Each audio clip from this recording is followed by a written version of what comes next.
معزز سامعین، السلام علیکم۔ آج میں آپ کو حضرت خالد بن ولید کا ایک ایمان افروز واقعہ بیان کرتا ہوں۔ روم کے خلاف جنگ زوروں پر تھی۔ لشکر اسلام اور لشکر روم آمنے سامنے کھڑے تھے۔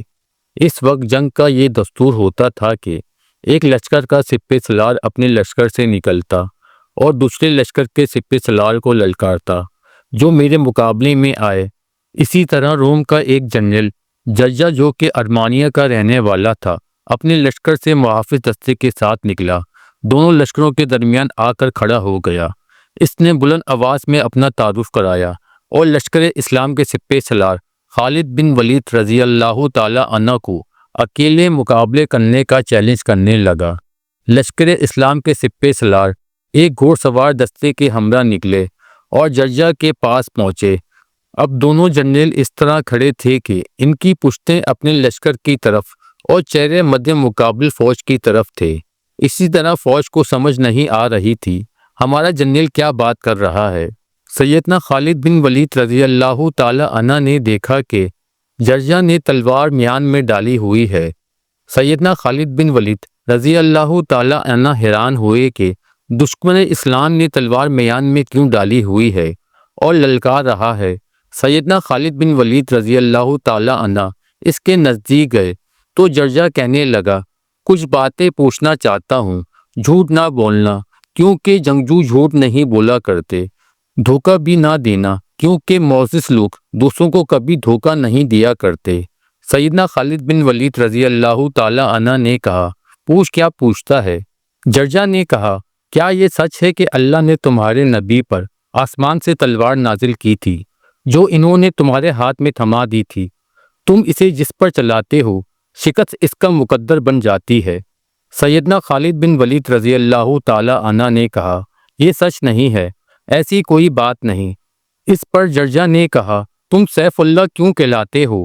سیدنا خالد بن ولید رضی اللہ تعالی عنہ نے کہا، اللہ نے ہماری رہنمائی کے لیے ایک رسول ہم میں بھیجا، اس نے ہمیں اللہ کی توحید اور دین اسلام کی طرف دعوت دی، مگر ہم نے اس کی دعوت قبول نہ کی، ان سے منہ موڑ لیا اور نفرت کرنے لگے۔ نبی کریم صلی اللہ علیہ وآلہ وسلم اپنی دعوت پر استقامت پر ڈٹے رہے، تب ہم میں سے بعض نے اسے قبول کرنا شروع کر دیا، اکثر پھر بھی جھٹلاتے رہے اور میں ان لوگوں میں تھا۔ بالآخر ایسا ہوا کہ اللہ ذوالجلال نے ہمارے دلوں کو اور ہمیں ان کی طرف ہدایت دی۔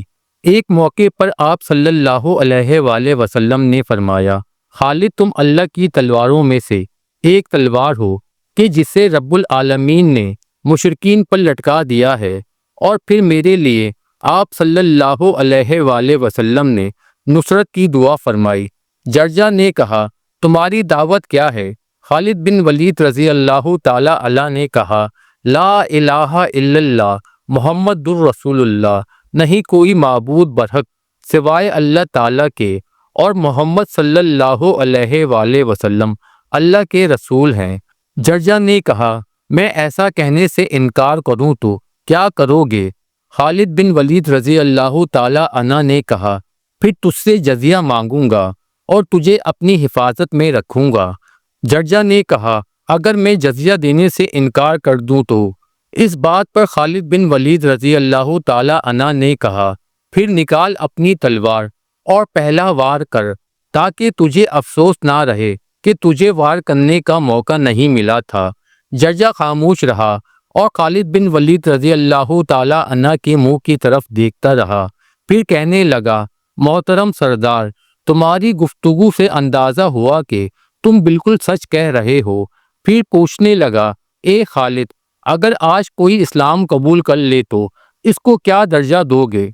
خالد بن ولید رضی اللہ تعالی عنہ نے کہا، وہی درجہ جو ہر مسلمان کا ہے۔ اسلام میں کوئی بڑا اور کوئی چھوٹا نہیں، اسلام میں عزت و احترام کا معیار تقوی ہے۔ جرجا نے کہا، کیا کوئی اسلام قبول کر لے تو تمہارے درجے اور مقام کو پہنچ سکتا ہے؟ خالد بن ولید رضی اللہ تعالی عنہ نے کہا، یقیناً وہ اجر ثواب میں مجھ سے بھی آگے بڑھ سکتا ہے۔ جرجا نے کہا، وہ تمہارے برابر کیسے ہو سکتا ہے جبکہ تم اس سے بہت زیادہ اعمال میں سبقت حاصل کر چکے ہو؟ خالد بن ولید رضی اللہ تعالی عنہ نے کہا، ہم اس دین میں جب داخل ہوئے تو اللہ کے نبی صلی اللہ علیہ وآلہ وسلم ہمارے درمیان موجود تھے۔ ہم نے ان کے ہاتھ پر بیعت کی۔ ہمارے سامنے آپ صلی اللہ علیہ وآلہ وسلم پر آسمان سے وحی اترتی تھی اور آپ ان ساری باتوں سے ہمیں باخبر رکھتے تھے۔ اللہ کی آیات ہمیں دکھلاتے تھے۔ جو ہم نے دیکھا وہ بالکل حق تھا۔ جس نے بھی اسے دیکھ لیا اور سن لیا اس نے یقین کے ساتھ حق جان لیا، مگر تم لوگوں نے وہ کچھ نہیں دیکھا جو ہم دیکھ چکے ہیں۔ جرجہ نے کہا، آپ نے سچ کہا۔ خالد بن ولید رضی اللہ تعالی عنہ نے کہا، ہاں کعبہ کے رب کی قسم، میں نے تم سے سچ ہی کہا ہے، مجھے آپ سے اور آپ کی قوم سے کوئی طمع نہیں۔ جرجہ نے کہا، آپ نے سچ فرمایا۔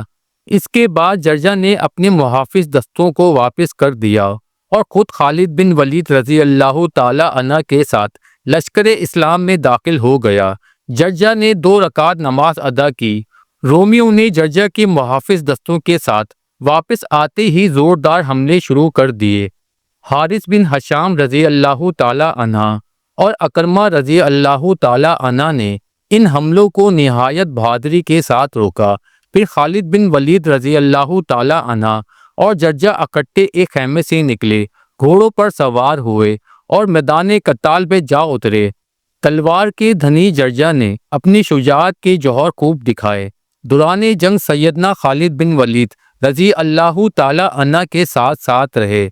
سورج غروب ہونے والا تھا کہ نیا اسلام میں داخل ہونے والا اللہ کا یہ بندہ دشمن کے کاری وار سے اپنے رب کی جنتیوں میں جا پہنچا۔ اسلام قبول کرنے کے بعد جرجہ بس 2 رکعت نماز ادا کر سکے اور شہادت کے عظیم مرتبے پہ فائز ہو گئے۔ خلیفہ وقت کا ایمان افروز واقعہ۔ ایک شخص کا اونٹ گم ہو گیا، لیکن تلاش و بسار کے باوجود اسے کہیں نہ ملا۔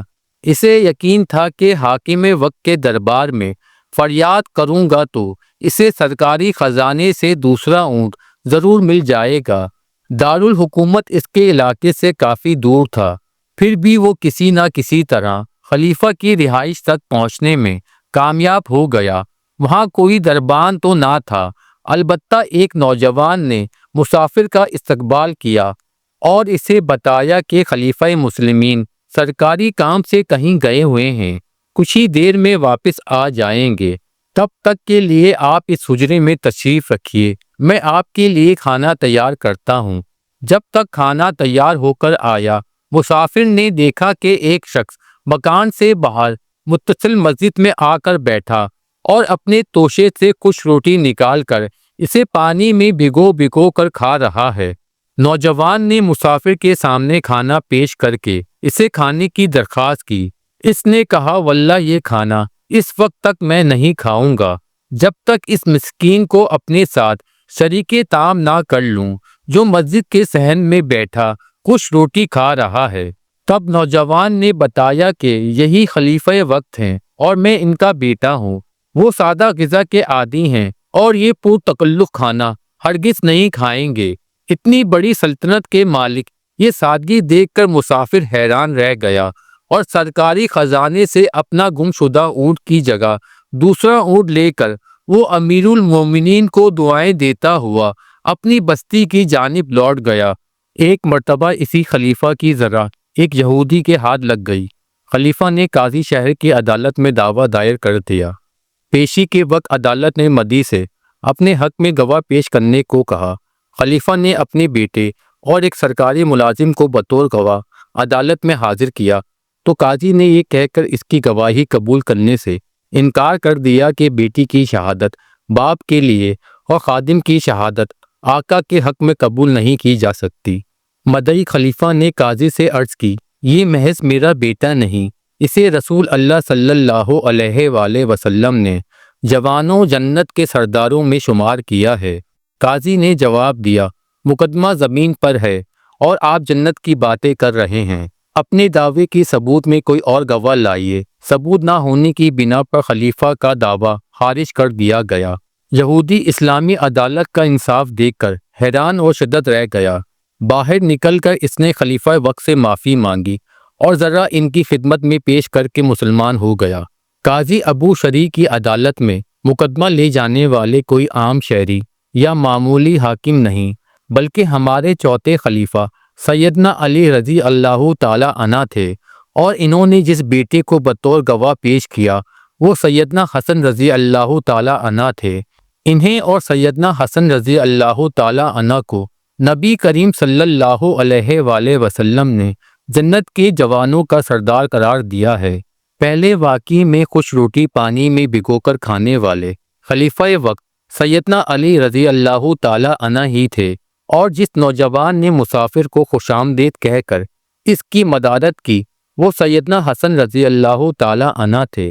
تاریخ اسلام کے چوتھے خلیفہ سیدنا علی رضی اللہ تعالی عنہ کی دینوی مال و دولت سے بے رغبتی کا یہ عالم تھا کہ درم و دینار کو ہاتھ میں لے کر فرمایا کرتے تھے کہ افسوس، تم مجھ سے جدا ہوئے بغیر مجھے کوئی فائدہ نہیں پہنچا سکتا، یعنی جب تک میں تجھے خیرات نہ کر دوں مجھے سکون ملے گا نہ کوئی اجر و منافع۔ سیدنا علی رضی اللہ تعالی عنہ کی ولادت 603 عیسوی یعنی ہجرت سے 20 سال قبل ہوئی تھی۔ بعثت نبی صلی اللہ علیہ وآلہ وسلم کے وقت ان کی عمر تقریباً 7 سال تھی۔ نبی کریم صلی اللہ علیہ وآلہ وسلم کے گھر میں پرورش کی وجہ سے سیدنا علی رضی اللہ تعالی عنہ کا کفر و بت پرستی سے کبھی کوئی واسطہ نہ رہا۔ بچوں میں آپ ہی سب سے پہلے نبی کریم صلی اللہ علیہ وآلہ وسلم پر ایمان لائے۔ نبی کریم صلی اللہ علیہ وآلہ وسلم کے چچا ابی طالب کے فرزند ہونے کی حیثیت سے سیدنا علی رضی اللہ تعالی عنہ آپ صلی اللہ علیہ وآلہ وسلم کے چچا زاد بھائی تھے۔ پھر بی بی فاطمہ رضی اللہ تعالی عنہ سے نکاح کے بعد وہ رسول اللہ صلی اللہ علیہ وآلہ وسلم کے داماد بھی بن گئے۔ اپنے پیش تینوں خلیفہ راشدین کے عہد میں سیدنا علی رضی اللہ تعالی عنہ ان کے خصوصی مشیر رہے تھے۔ ان کے علم و فضل، ثقافت و بہادری اور عدل و انصاف کے بے شمار قصے تاریخ میں مذکورہ مشہور ہیں۔ خلیفہ سوم سیدنا عثمان رضی اللہ تعالی عنہ کی شہادت کے بعد سیدنا علی رضی اللہ تعالی عنہ خلیفہ کے منصب پر فائز ہوئے۔ مدینہ منورہ میں مسلسل سازشوں کی وجہ سے آپ رضی اللہ تعالی عنہ نے دارالخلافہ کوفہ میں منتقل کر دیا تھا۔ آپ رضی اللہ تعالی عنہ کا دور خلافت سن 35 ہجری سے لے کر سن 40 ہجری تک تقریباً 5 سال رہا۔ اس عرصے میں فتنہ و فساد کے بعد بہت سے واقعات نے جنم لیا۔ کبھی خارجیوں نے سر اٹھایا تو کبھی مخلص صحابہ رضی اللہ تعالی عنہ آپ رضی اللہ تعالی عنہ سے بچھڑ گئے۔ مصر، فلسطین اور لبنان کے بعد عراق کا بھی بڑا حصہ جو باقی نہ بچا، بالآخر 17 رمضان المبارک سن 40 ہجری کو ابن ملجم نامی ایک خارجی کی تلوار سے زخمی ہو کر آپ رضی اللہ تعالی عنہ نے شہادت پائی۔ ان اللہ و انا الیہ راجعون۔